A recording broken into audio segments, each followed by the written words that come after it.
Hello Isopod fans, this is Wally Kern with Supreme Gecko, Supreme Isopods, and I'm going to bring you today one of my favorite and one of the most underrated isopods out there. We're going to take a look at that in just a second, and I have a huge, fun announcement at the end. So stay tuned.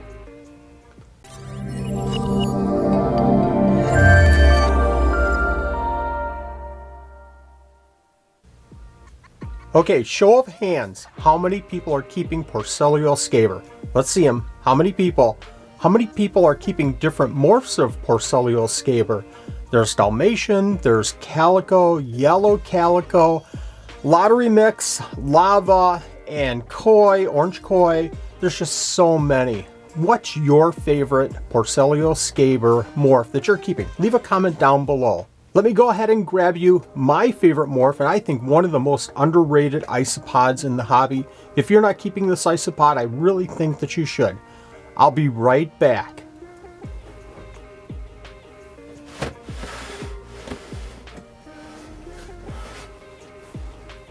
Oh, special announcement?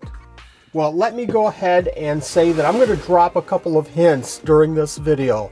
Maybe you've already guessed already. Let's take a look at these isopods. This is, again, Porcellio scaber Orange Koi. I love this isopod. Why? Because it's orange. You think I like orange? I think I like orange.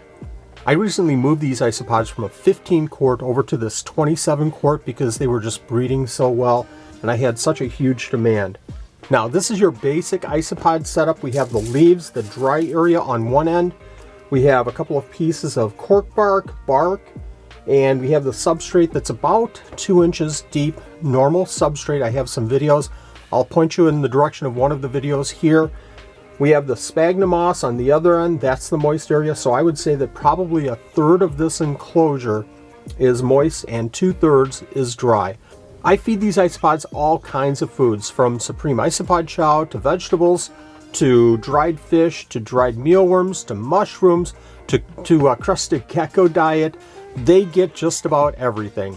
My maintenance schedule is pretty simple. I feed once a week, and I go into the moist area and I wet that area as well.